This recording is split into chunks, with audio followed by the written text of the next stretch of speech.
So hello everyone, I am Dev Griyam. तो आज हम बात करने वाले फ्यूचर एंड ऑप्शन। तो फ्यूचर क्या होते हैं एंड ऑप्शन क्या होते हैं। फ्यूचर वो होते हैं जो मंथली एक्सपायरी होती है। जैसे आप अभी तक सुने हो index, Sensex, bank Nifty, Nifty, index सुने हो। इंडेक्स सुने हो, सेंसेक्स, बैंक निफ्टी, निफ्टी, है ना, ये इंडेक्स हैं। अब इंडेक्सों में आपने सुने हो 50 टॉप कंपनियों से मिलकर बना है निफ्टी 50। और 30 टॉप कंपनियों से मिलकर बना है सेंसेक्स।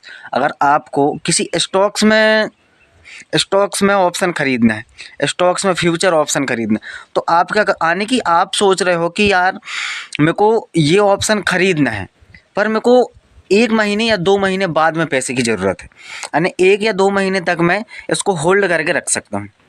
आपने ये सोचा आने की किसी कंपनी का आपने किसी कंपनी को एनालाइज़ करे हो और वो कंपनी आपके एनालाइज़ के हिसाब से अच्छा खासा परफॉर्म कर रही, तो आप सोच रहे हो कि मेरे को थोड़े दिन के लिए इसको होल्ड करके रखना, यानी कि इस पोजीशन को बना के रखना है।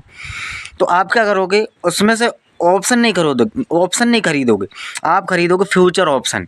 फ्यूचर ऑप्शन मतलब कि एक आपको, जैसे रिलायंस कंपनी का शेयर्स 2500 करीब का है, हैं 2500 करीब का एक शेयर है। अब आपको उसमें से मार्जिन भी चाहिए, और आपको कुछ टाइम के लिए भी चाहिए, इंट्राडे नहीं कर रहे हैं। अगर आप इंट्राडे करते हो तो उसमें आपको 5 गुना का मार्जिन मिल जाता है ना, बहुत मार्जिन मिल जाता है इंट्राडे में।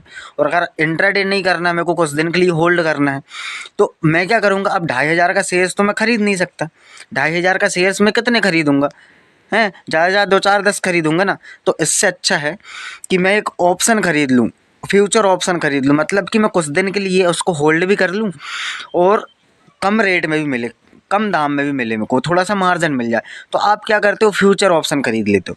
तो फ्यूचर में ऐसा रहता है, मंथली एक्सपायरी रहती है, 1 2 महीने के लिए, 1 2 महीने 3 महीने के लिए होल्ड करके रख सकते हो।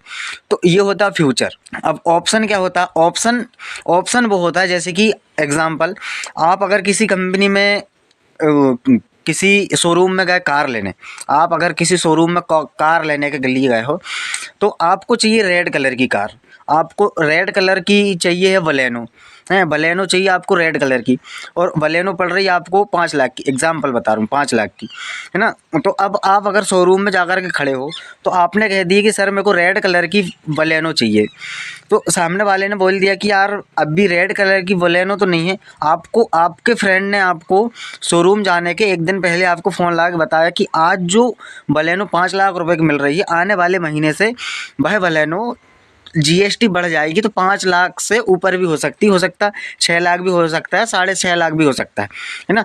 तो आपने सोचा कि इस महीने मेरे पास में टाइम है, तो इस महीने में मैं बलेनो खरीद लूँ, 5 लाख रुपए की मेरे को मिल रही है। तो आपको चाहिए रेड कलर, और आप शोरूम में जाकर खड़े हो गए। अब शोरूम में जो एजेंट था, आपने उसको बोले कि मेरे को रेड कलर की बलेनो चाहिए। तो उसने बताया कि सर रेड कलर की बलेनो तो नहीं है, पर आने वाले 1 महीने बाद में बलेनो मिल जाएगी आपको। पर आपको तो मालूम है कि यार आने वाले 1 महीने बाद में इसका रेट बढ़ जाएगा, इसका दाम बढ़ जाएगा। तो आपने उसको बताया ये सब बातें, तो उसने आपको कह दिया कि सर आप एक काम करिए, आप टोकन लगा लीजिए, मतलब कि आप कुछ पैसे दे करके अपनी बुकिंग करवा लीजिए। आज अगर आप बुकिंग करवा लेते हो इस बलेनो में, ये बलेनो 5 लाख की है, आज अगर आप 10,000 रुपये जमा कर देते हो, आपके नाम की बुकिंग हो जाएगी। तो आने वाले महीने में मैं जो आज रेट चल रहा है, जो प्रेजेंट रेट है मार्केट बलेनो का, जो प्रेजेंट रेट चल रहा है, मैं वही रेट पे आने वाले मंथ में दे दूंगा आपको। मतलब कि ये कि आने वाले मंथ में चाहे वो 5 लाख की रहे, चाहे 4 लाख की हो, चाहे 6 लाख की हो जाए, पर मैं दूंगा आपको अभी के प्रेजेंट रेट में। तो आप अभी 10,000 रुपये जमा कर दो और अपना टोकन लगवा लो, आने की अपनी बुकिंग करवा लो। आने वाले महीने में आपको रेड कलर की बलेनो मिल जाएगी, रेट कोई सा भी हो, है ना। तो आपने उसको 10,000 दे करके अपना टोकन लगवा लिए, अपना टोकन लगवा के आपने बुकिंग करवा दी, 10,000 रुपये दे करके, तो आपकी बुकिंग हो गई। अब आने वाले महीने में आप आने वाले महीने का वेट करते हो, आने वाले महीने में जीएसटी ना तो बढ़ता है, हैं ना रेट उसका ज़्यादा होता है, ना लेवल में रहता, उसका रेट और गिर जाता है। अब वो गाड़ी कितने की हो जाए, उसका रेट कितना गिर जाता है, 20,000। यानी कि वो गाड़ी अब आपको कितने की पड़ रही है टोटल 4,80,000 की। अब उसका रेट जीएसटी रेट कम हो गया तो वो 20,000 रुपये कम हो गया, तो आपको अब वो गाड़ी कितने की पड़ रही है कैश में, आपको 4,80,000 की पड़ रही। तो आप अगले महीने में जाते हो शोरूम में, और शोरूम में जा कर के आप उनसे बोलते हो कि मेरी रेड कलर की गाड़ी चाहिए, मेरे को रेड कलर की बलेनो चाहिए, तो वो आपकी रेड कलर की बलेनो आपको ला करके देता है, आपको अपनी रेड कलर की बलेनो आप ला करके देता है वो।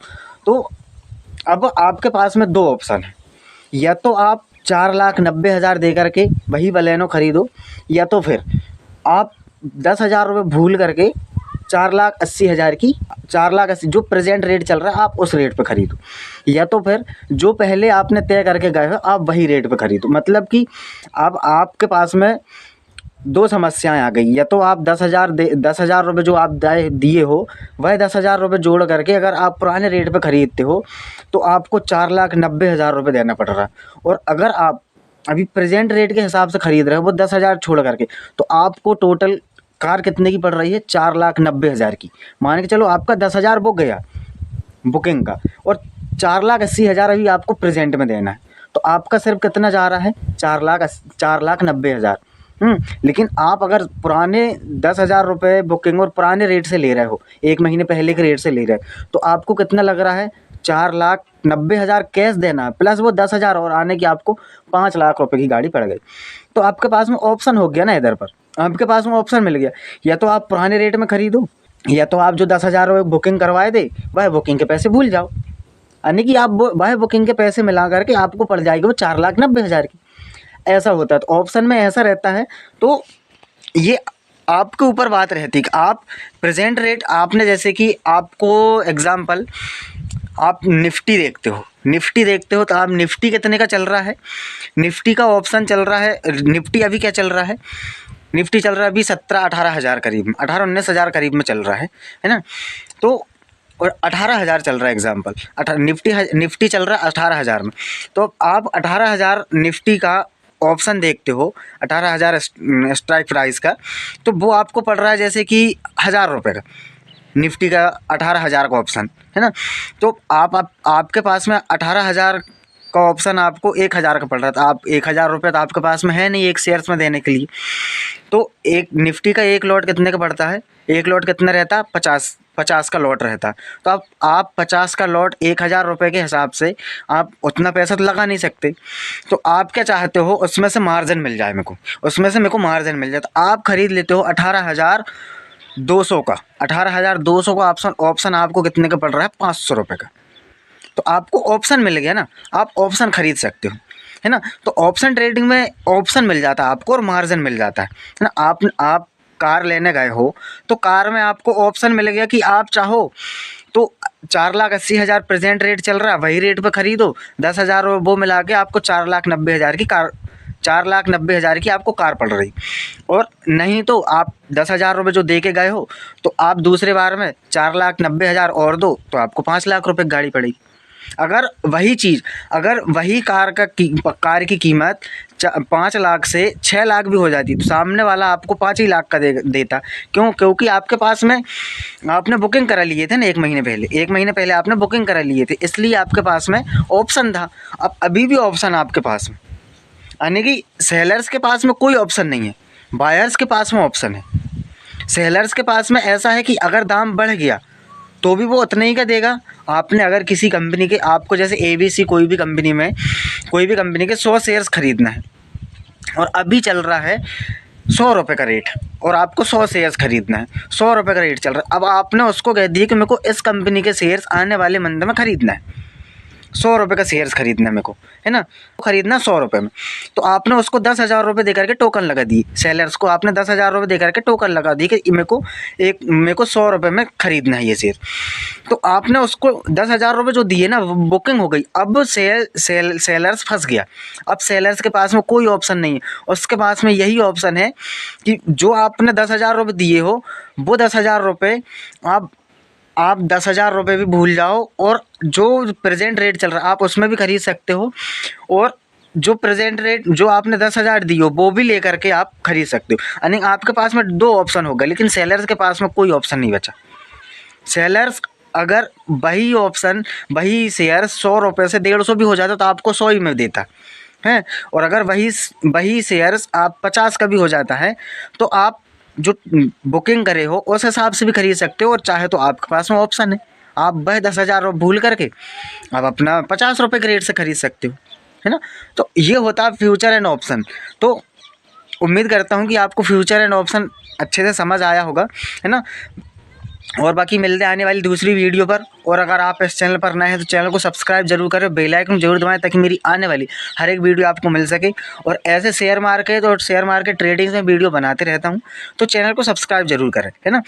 और अगर वीडियो थोड़ी सी भी इन्फॉर्मेशन लगती है तो वीडियो को शेयर जरूर करें, है ना, क्योंकि शेयर मार्केट के बारे में बहुत से लोगों के माइंड में बहुत नेगेटिव चीज़ भरी है। तो इसलिए शेयर मार्केट ट्रेडिंग और शेयर मार्केट के बारे में वीडियो बनाते रहता हूँ, इसलिए वीडियो को शेयर जरूर करें, है ना।